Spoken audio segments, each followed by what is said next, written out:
The envelope slid across the restaurant table with a soft whisper that somehow echoed louder than the celebration around us. Mom's perfectly manicured fingers pushed it toward me, her smile stretched wide enough to crack her recent Botox work, while my sister Madison held her phone up, recording every second. "This is from all of us, sweetie," Mom announced, loud enough for the nearby tables to hear. "For your graduation." The cream-colored envelope felt heavy in my hands, expensive paper that screamed importance. I should have known. After 27 years of being Erin Mosley, the family disappointment, I should have recognized a setup when it was gift-wrapped and served with my graduation dinner. "My name is Erin, I'm 27 years old, and I just finished my MBA 2 hours ago." The same MBA my parents said was a waste of time because I should have gone to law school like Madison. Before I continue, if you're enjoying this story, please hit that like button and let me know in the comments where you're watching from and what time it is there. Thank you. The letter inside wasn't a congratulations card. It was 3 pages of legal documentation, and the heading made my heart skip. Not from hurt, but from dark amusement. "Notice of familial disownment," it read, like something out of a Victorian novel, except typed in Times New Roman and notarized by Madison's law firm. Dad cleared his throat, that same theatrical sound he made before his country club speeches, ready to explain why cutting me off completely was actually an act of love. The restaurant was packed with other graduation celebrations, families hugging and toasting, while mine documented my exile for their entertainment. I'd always been the problem child, you see. Not because I did drugs or failed school or dated questionable people. No, my crime was worse in the Mosley family universe. I refused to be molded. While Madison glided through law school, married a senator's son, and bought a house with pillars that looked like a miniature White House, I had the audacity to study business and talk about startups. Dad owned a manufacturing company that had been hemorrhaging money for 5 years, but somehow my dreams of entrepreneurship were the unrealistic ones. The joke was so rich, I almost laughed right there, but I kept reading instead. The letter detailed everything: removal from the will, cancellation of my health insurance effective immediately, removal from the family trust, even a formal request to change my last name. They'd thought of everything. These people who gave me life and were now serving me papers to prove I was dead to them.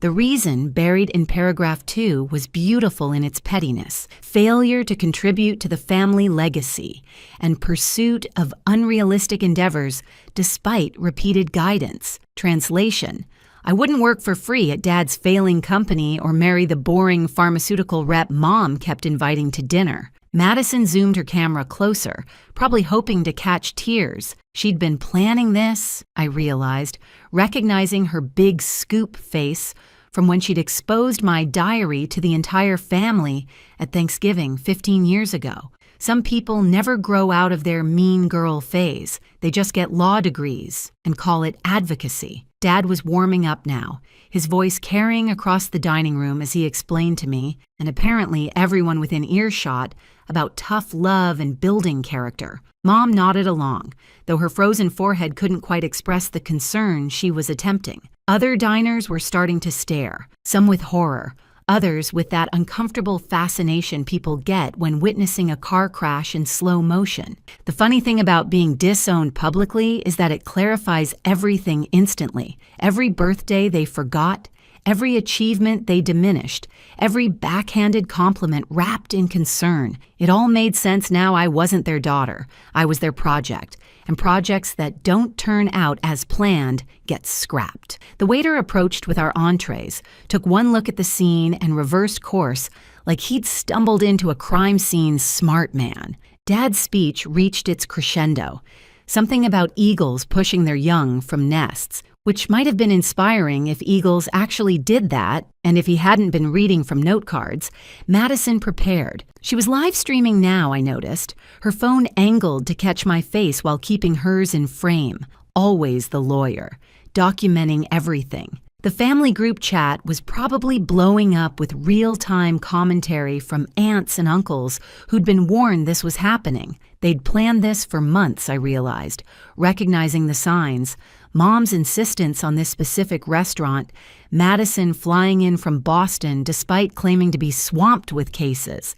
Dad's rehearsed metaphors that he definitely practiced in his bathroom mirror. The letter's second page was even better, listing my failures in bullet points like a performance review from hell. Refused reasonable employment offers. Translation: wouldn't be Dad's unpaid secretary, demonstrated pattern of defiance. Translation: got my MBA instead of marrying Todd, the pharmaceutical rep. Failed to maintain family standards. Translation: drove a Honda instead of a Mercedes. Madison had definitely written this.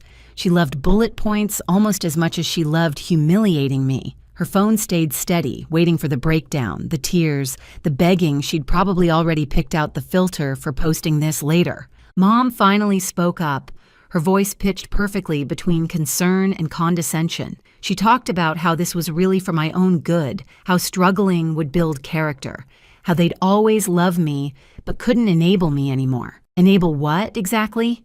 My education that I paid for myself? My apartment that I'd rented since college? The health insurance I only used for annual checkups? The irony was delicious, considering Madison lived in a house Dad bought and worked at a firm where Mom's connections got her hired, but I was the one being enabled, apparently. The other diners weren't even pretending not to watch anymore. A woman at the next table had her hand over her mouth, looking between us like she was watching a soap opera. Her husband was shaking his head slowly, the universal sign for that ain't right. A table of recent graduates across the room had gone silent, probably thanking their lucky stars their families were normal. Even our waiter was hovering by the kitchen door, no doubt updating the staff on the drama at table 12. I did something then that I could tell wasn't in their script. I smiled, not a sad smile or a sarcastic smile, but a genuine, relieved smile. Then I said thank you. Just that, thank you. Mom's Botox finally met its match as she attempted to look shocked. Dad's cards scattered as he fumbled for what came next. Madison's camera shook slightly, the first crack in her composure. Thank you for the clarity, I told them. Thank you for putting it in writing. Thank you for making it official. I stood up, folded the letter carefully. Evidence is always useful, and picked up my purse. Madison found her voice first, shrieking that I couldn't just leave, that this was a conversation, that I was being dramatic. The irony of calling me dramatic while live streaming my disownment in a crowded restaurant was apparently lost on her. Mom reached for my wrist, but I stepped back smoothly, 3 pages of legal disownment making the boundaries pretty clear. Dad just sat there, looking confused that his eagle metaphor hadn't resulted in me tearfully promising to change.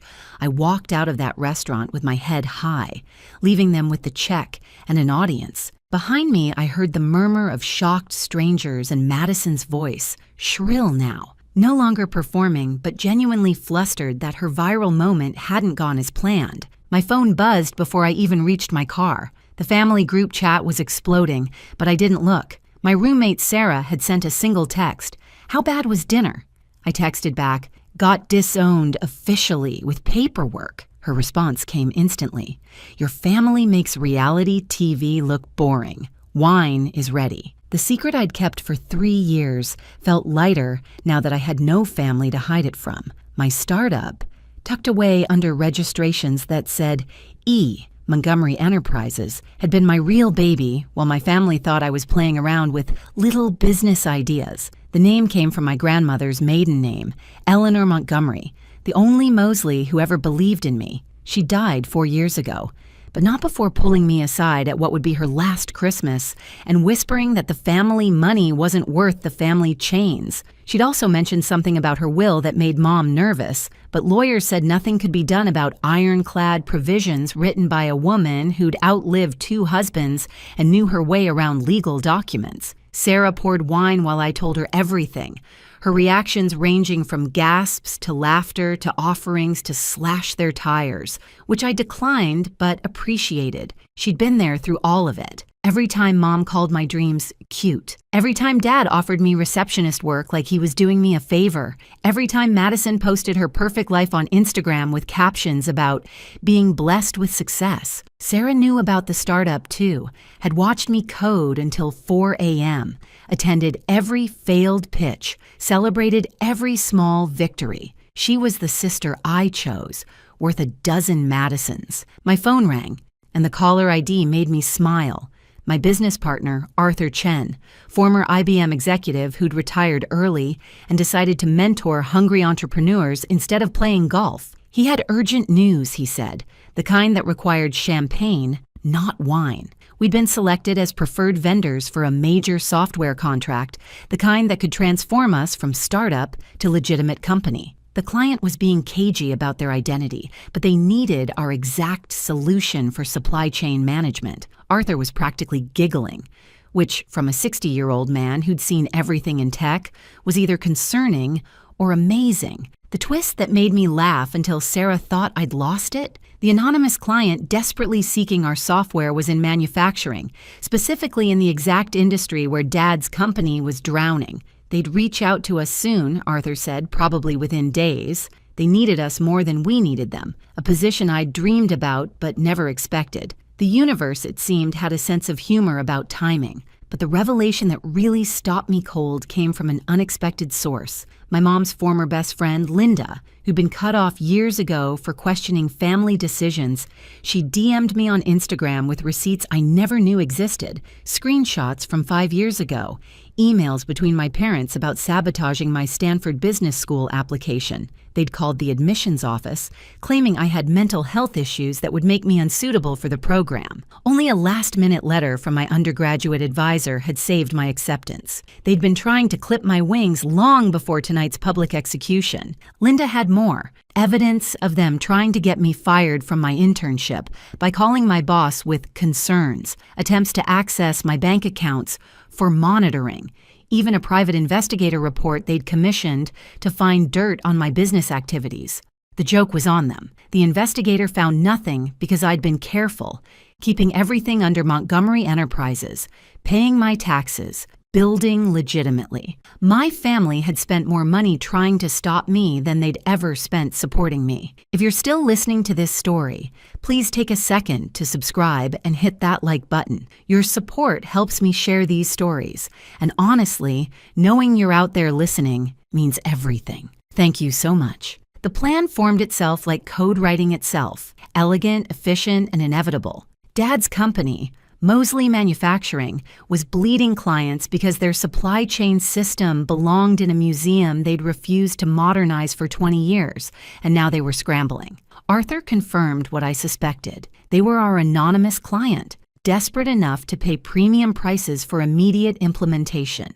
They didn't know E. Montgomery Enterprises was mine. The paperwork was clean, the website professional but vague, and my name appeared nowhere. Arthur found the whole thing hilarious, calling it corporate karma and offering to be my front man for meetings. Madison, meanwhile, was having her own crisis. Her live stream of my disownment had backfired spectacularly. Someone from the State Bar Association had commented that recording someone without consent in a two-party consent state was problematic, especially for a practicing lawyer. Her firm's senior partners weren't happy about the viral video featuring their letterhead on disownment papers. She'd deleted it. But the internet is forever, and screenshots were spreading faster than she could issue takedown notices. She'd texted me 15 times, alternating between threats and negotiations, each message more desperate than the last. I incorporated everything properly, making sure E. Montgomery Enterprises was bulletproof legally. My lawyer, not Madison, obviously, but a shark who'd graduated from Harvard when Madison was still in diapers, reviewed everything twice. We were positioned perfectly. A legitimate company with a revolutionary product, about to save a failing manufacturer who happened to share my former last name. The contract terms Arthur negotiated were beautiful. Upfront payment, monthly maintenance fees, and a penalty clause. If they tried to break the agreement early, it would either save Dad's company or bankrupt it faster, depending on how well they implemented our solution. Mom tried calling from different numbers, leaving voicemails that ranged from furious to pleading. Did I know what I'd done to the family's reputation? How could I walk out like that? Didn't I care that Madison's wedding, her second one, to another lawyer who looked like he was born in a suit, might be affected by the scandal? The woman who'd orchestrated my public humiliation was concerned about reputation. The jokes wrote themselves. She'd even contacted my old college friends, trying to get them to influence me. They screenshot her messages and sent them to me with laughing emojis. Team Aaron was stronger than she'd expected. The meeting was set for next week. Mosley Manufacturing's board would meet E. Montgomery Enterprises to sign the contract that could save them. Arthur would be there as my representative, wearing his best suit and his poker face. I'd be in the building too, in a conference room 1 floor up, watching everything through the video call Arthur would secretly have running on his tablet. Dad would shake hands with the man representing his daughter, begging for the help he'd sworn I could never provide, paying premium prices for the unrealistic endeavors he'd mocked. Sarah helped me prepare everything, creating a presentation that was technically perfect, but included subtle nods only my family would recognize. The Montgomery name prominently displayed. My grandmother's favorite quote about independence in the footer, even the color scheme from my rejected business proposal from 3 years ago when I'd tried to help Dad modernize. He'd laughed at that proposal, called it amateur hour, suggested I focus on finding a husband instead. Now he'd be signing a contract based on those same ideas, just packaged differently and priced at market value instead of offered for free. Madison's texts got more frantic as her wedding approached. The scandal was ruining everything, she claimed. Her future in-laws were concerned about family dynamics. The irony of her wedding being affected by family drama she'd created and broadcast was poetry. She'd wanted viral content. She'd gotten it. The internet had opinions about a lawyer who'd film her sister's humiliation for entertainment, and those opinions weren't wedding gift registries. Even Todd, the pharmaceutical rep, had reached out, saying he was glad I hadn't ended up stuck with him, that he'd only gone along with my mom's matchmaking for the free dinners. At least someone got something good from those awkward setups. The morning of the meeting, Arthur called me with barely contained glee. "Your father's been singing E. Montgomery's praises all week," he said. "Called us the future of manufacturing technology. His board is desperate. They've already lost 3 major clients this month." I sat in my office. Yes, I had an actual office now, not the coffee shop corner I'd started in, watching Arthur adjust his tie on video call. He looked like every corporate savior Dad had ever hired. Silver-haired and distinguished, the kind of man who belonged in boardrooms and knew it. The perfect front man for the perfect revenge. That wasn't even revenge, just business. Dad walked into that conference room like he owned the world, even though his world was crumbling. Through Arthur's hidden tablet camera, I watched him glad hand the E. Montgomery representative, talking about synergy and partnership like he hadn't just disowned his daughter for pursuing exactly this kind of innovation. The contract was 40 pages of beautiful legal language that basically said, "You need us more than we need you."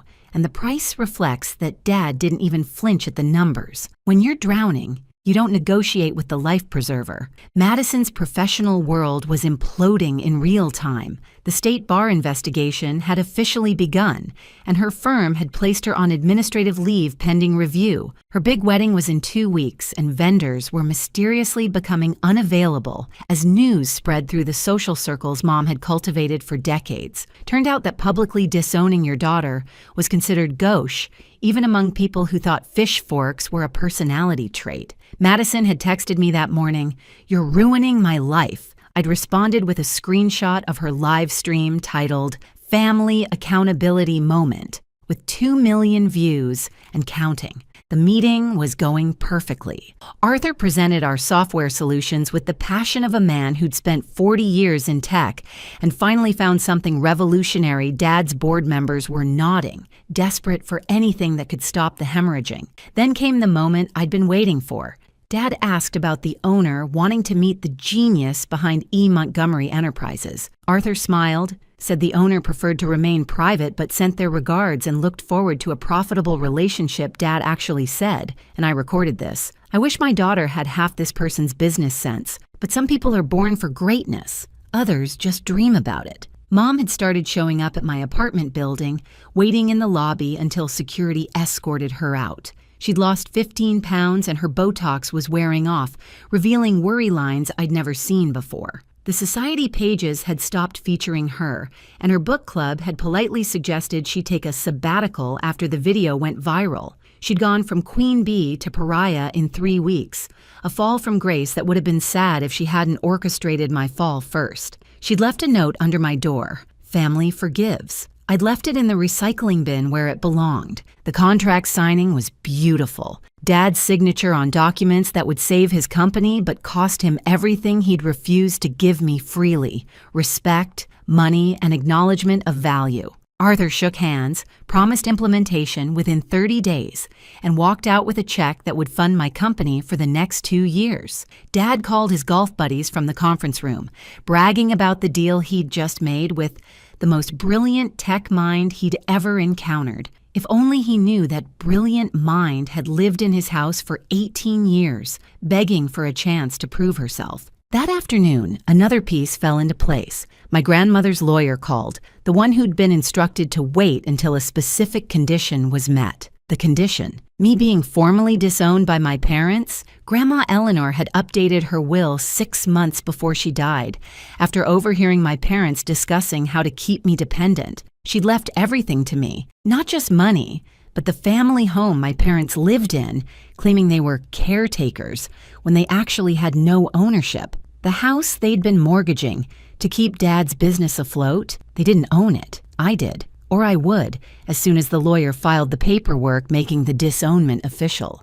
The implementation meeting was scheduled for Monday morning. Arthur insisted I attend. Hidden in plain sight as his assistant taking notes, I wore glasses, pulled my hair back differently, became invisible in the way service people become invisible to people like my parents. Dad walked right past me in the hallway, didn't even glance at the woman carrying coffee and tablets. 3 years of building a company had taught me that rich people don't see the help, and today that blindness was my superpower. Madison's wedding implosion had reached critical mass. Her fiancé, a corporate lawyer who valued reputation above all else, had called off the engagement after the Bar Association announced formal ethics charges, recording a family member without consent, broadcasting their humiliation for entertainment, and using law firm resources to create disownment documents. Turns out the legal community frowned upon all of that. She'd been fired, not just suspended,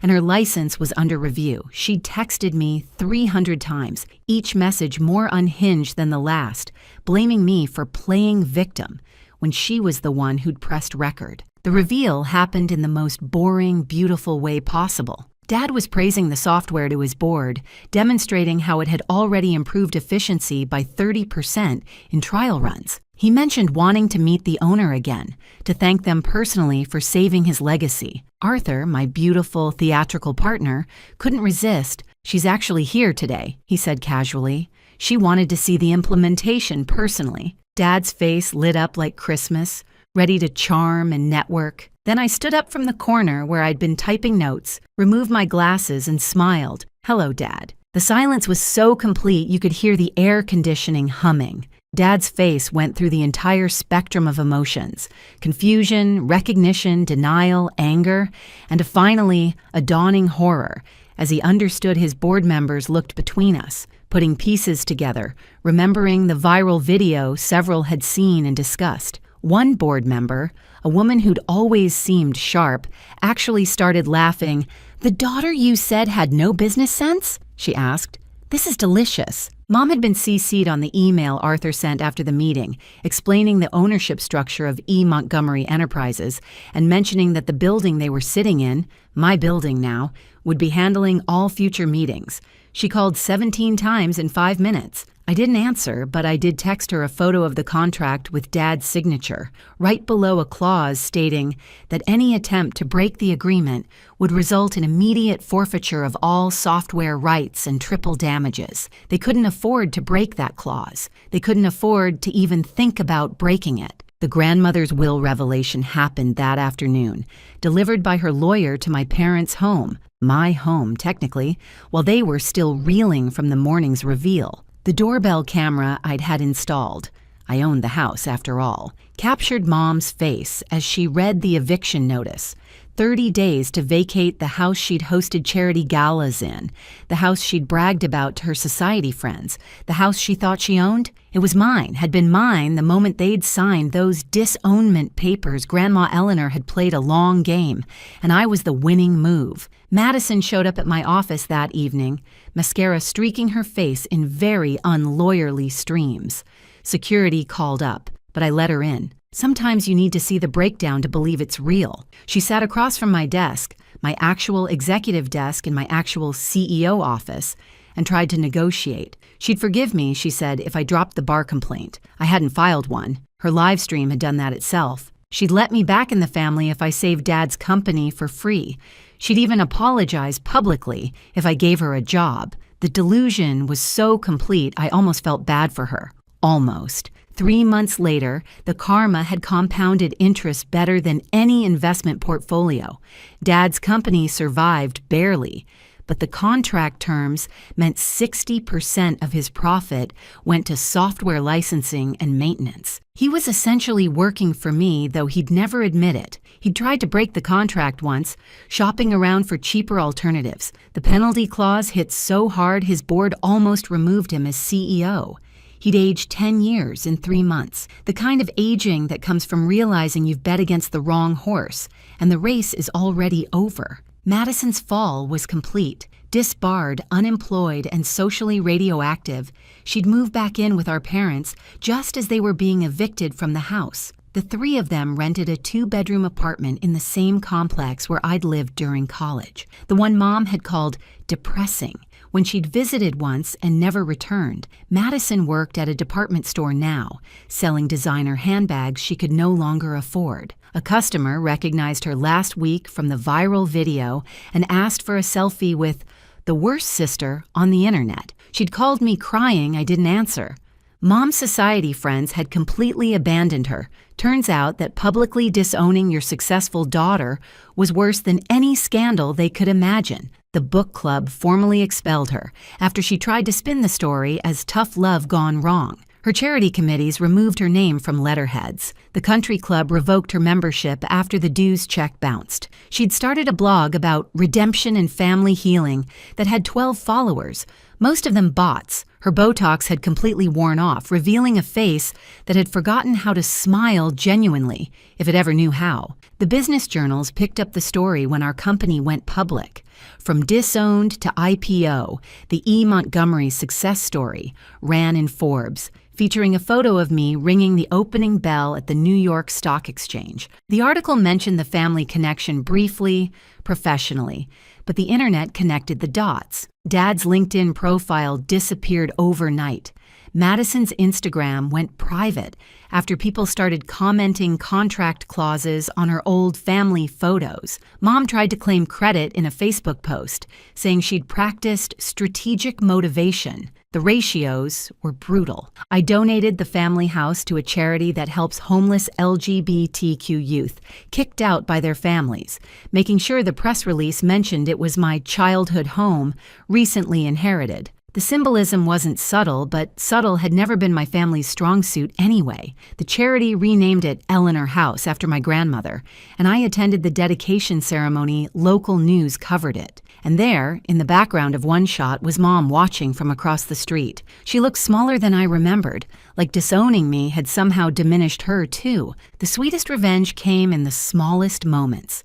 Dad at an industry conference, having to watch me give the keynote about innovation and family businesses, Madison at the mall where she worked, watching me shop with Sarah, who loudly asked if I wanted to check out the sales at her store, Mom running into me at the grocery store and me walking past like she was a stranger, which legally she was. They'd wanted me gone, erased, removed from their lives like a typo in their perfect family narrative. They got their wish, just not how they'd imagined it. The wedding invitation surprised me, addressed to E. Montgomery plus guest. I almost threw it away, thinking Madison had lost her mind completely, until I saw the names.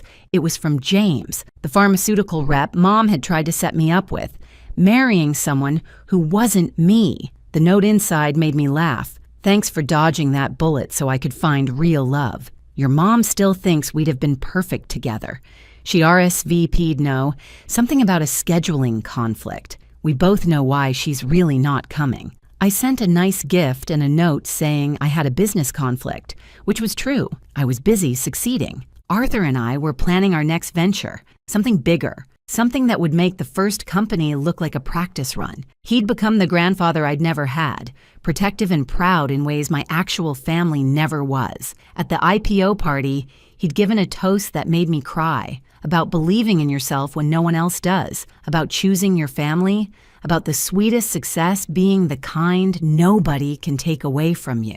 The video of that toast went viral too, but this time for the right reasons. Sarah helped me move into my new place, a penthouse with a view of the city and, ironically, a clear sightline to Dad's old office building, the one he'd have to sell soon to cover losses. We drank champagne on the balcony, watching the sunset paint the sky gold, and she asked if I ever regretted how it went down. I thought about it, really considered whether I'd change anything if I could go back to that graduation dinner. The answer was no.